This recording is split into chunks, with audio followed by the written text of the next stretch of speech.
저는 서기관으로 퇴직한 후 59세에 전기기사와 공조냉동산업기사 자격증을 취득했습니다. 현재 64세인 저는 한 대학의 기숙사 용역업체에서 시설과장으로 일하고 있습니다. 과거의 직장 생활과 비교했을 때 지금 하는 일이 훨씬 보람차고 머리도 맑아지는 기분입니다. 관리과장으로 오라는 제안이 여전히 많지만 조금 적게 받더라도 제 마음이 원하는 일을 하며 살아가는 것이 더 행복합니다. 무엇보다 도보로 출퇴근할 수 있어 일상도 만족스럽고 삶의 질이 훨씬 좋아졌습니다. 대기업 임원의 퇴직 공포. 퇴사 후 이 사람만은 피하라. 퇴직은 누구에게나 두렵지만 대기업 임원에게는 그 두려움의 무게가 남다릅니다. 수십 년간 쌓아온 경력과 명성을 뒤로하고 새로운 삶을 시작해야 한다는 것은 막연한 공포로 다가오죠. 그 과정에서 특히 피해야 할 인물이 있습니다. 바로 잘못된 재정 조언자입니다. 오늘은 퇴직 후 대기업 임원들이 꼭 피해야 할 이유와 그로 인한 실수를 방지하기 위한 사례들을 살펴보겠습니다. 사례 1. 완벽한 투자처를 자랑하던 재정 컨설턴트. 김 부장님은 대기업에서 경영진으로 일하다 55세에 퇴직했습니다. 경영 경험이 많았기에 재정에도 자신이 있었죠. 퇴직금으로 새로운 투자 기회를 찾던 김 부장님은 친구의 추천으로 유명한 재정 컨설턴트를 만나게 됩니다. 이 컨설턴트는 높은 수익률을 자랑하며 외국 주식과 채권을 추천했습니다.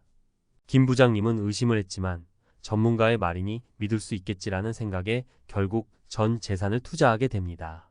하지만 몇 달 지나지 않아 시장이 급격히 하락했고 그때 투자한 채권은 가치가 크게 떨어졌습니다. 김 부장님은 그제야 깨달았습니다. 재정 조언자를 선택할 때는 신뢰도와 투명성이 중요하다는 것을요. 퇴직 후 첫 투자에서 전 재산을 잃는 경험은 김 부장님을 더욱 불안하게 만들었습니다. 사례 2. 퇴직 후 부동산 투자 천재를 자칭하는 사람. 한 대기업 임원 출신인 박 이사님은 퇴직 후 재정 문제에 대한 걱정이 많았습니다. 퇴직 전까지 그는 재테크에 크게 신경 쓰지 않았기에 그저 수입이 들어오는 대로 쓰고 남는 돈을 저축하는 편이었습니다. 그러다 퇴직 후 만난 부동산 투자 천재라는 별명을 가진 지인을 통해 수익성 높은 부동산 투자를 권유받게 됩니다. 지인은 최신 트렌드와 정부 정책에 대해 자신감 넘치게 설명하며 지금이 투자할 최고의 시기라고 주장했습니다. 박 이사님은 불안한 마음에 지인의 말을 따랐고 서울 외곽 지역에 있는 상가를 매입했습니다. 하지만 지역 경제 침체와 코로나 사태로 상가 수익은커녕 임대료도 받기 어려운 상황에 처하게 되었죠. 박 이사님은 결국 자신이 친분과 설명만 믿고 결정을 내린 것이 잘못이었다는 사실을 뼈저리게 느꼈습니다. 사례 3. 금융 마법사라 불리는 친척. 최 전무님은 가족들과의 관계를 중요시 여겼던 사람입니다. 퇴직 후 자녀 교육비와 생활비 등 걱정거리가 산더미였기에 조언이 필요했습니다. 그러던 중 사촌 동생이 금융계에서 잘 나가는 금융 마법사로 불린다는 소식을 듣게 됩니다. 사촌은 개인 투자, 포트폴리오를 짜주겠다고 하며 퇴직금 일부를 운용하겠다고 제안했습니다. 처음엔 수익이 괜찮아 보였습니다. 하지만 점차 사촌이 고수익을 위해 과감한 투자 결정을 내린 것이 문제였습니다. 결국 잘못된 타이밍에 과도한 투자를 한 것이 드러났고 최 전무님은 퇴직금 대부분을 잃게 되었습니다. 이후 그는 친밀한 관계에 기반한 거래는 객관성을 잃을 수 있으며 감정적 결정이 위험하다는 교훈을 얻게 되었습니다.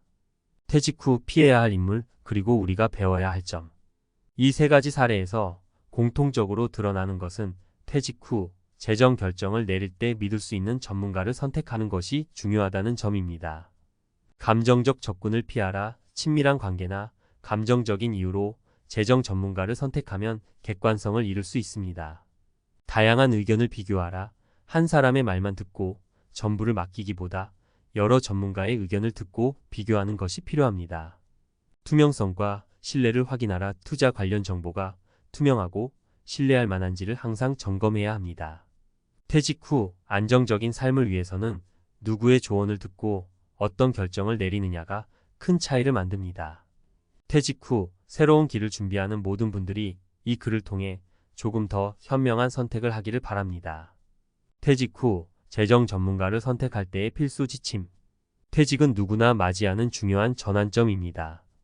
특히 대기업 임원이라면 그간의 경력을 뒤로하고 새로운 생활을 시작하면서 재정 관리의 중요성이 더욱 부각됩니다.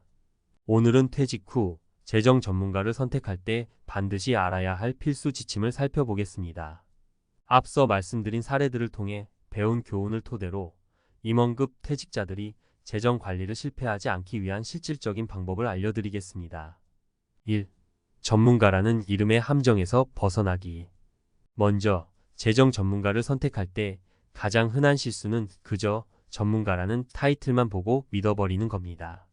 김 부장님의 사례에서도 보셨듯이 타인의 추천이나 경력만을 믿고 전 재산을 맡기다 보면 예상치 못한 손실을 경험할 수 있습니다.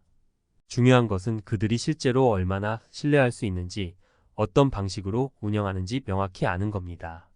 어떻게 하면 함정에서 벗어날 수 있을까요? 가장 좋은 방법은 다양한 정보 출처를 확인하고 직접 조사를 하는 것입니다. 전문가가 제시하는 자료를 받아보는 것뿐만 아니라 그들의 과거 성과나 고객 리뷰도 꼼꼼히 살펴보세요. 전문가라는 수식어만 보고 믿는 대신 그들의 진정한 실력을 입증할 만한 근거를 찾아야 합니다. 2. 지나친 수익률 강조에 경계심을 가져라. 사람들이 흔히 빠지는 함정 중 하나는 지나친 수익률을 강조하는 제안을 무조건적으로 따르는 겁니다. 박 이사님의 경우를 예로 들면 부동산 투자 천재라는 타이틀을 가진 지인의 말을 듣고 덜컥 투자를 했지만 예기치 못한 외부 요인으로 인해 큰 손실을 봤습니다.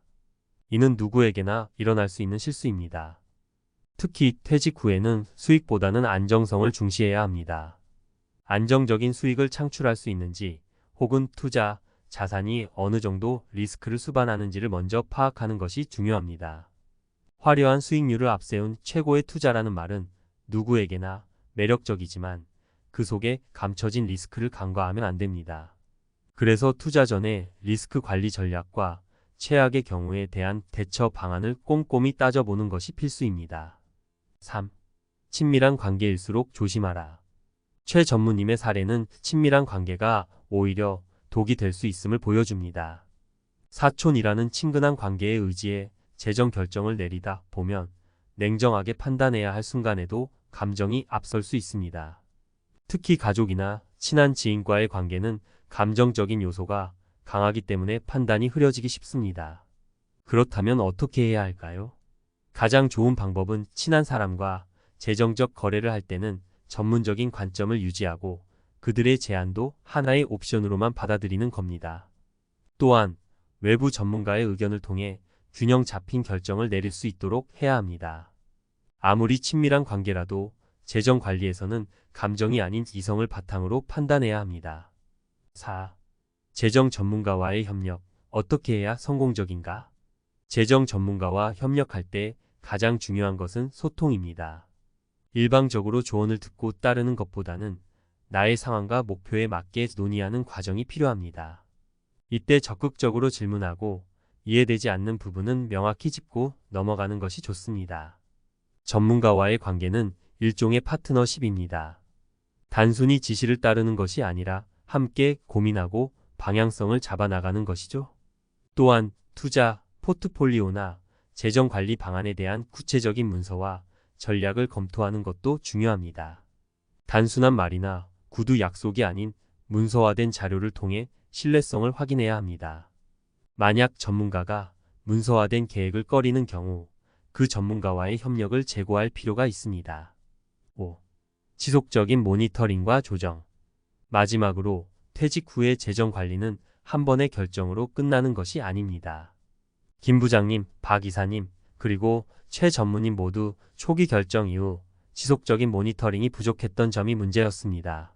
재정 상황은 변동이 많기 때문에 정기적으로 현황을 점검하고 필요시 계획을 조정해야 합니다. 전문가와의 관계가 처음에는 성공적이더라도 시간이 지남에 따라 상황이 바뀔 수 있습니다. 정기적인 보고서를 요청하고 전문가와의 상담을 통해 현재 진행 중인 전략의 적절성을 평가해 보세요. 이렇게 하면 갑작스러운 경제적 충격에도 대비할 수 있습니다. 결론 현명한 선택이 안정된 퇴직 후 생활을 만든다. 퇴직 후 재정 관리는 한순간의 선택이 아닙니다. 잘못된 선택 하나로 큰 손실을 볼 수 있는 만큼 신중하고 체계적인 접근이 필요합니다. 김 부장님, 박 이사님, 그리고 최 전무님의 사례에서 볼 수 있듯이 재정 전문가를 선택할 때는 여러 요소를 고려해야 합니다. 특히 감정적인 접근을 지향하고 다양한 정보와 전략을 통해 현명한 결정을 내려야 합니다. 여러분의 퇴직 후 재정 관리가 안정적이고 성공적이길 바랍니다. 작은 실수가 큰 후회로 이어지지 않도록 오늘부터 신중한 준비를 시작해 보세요.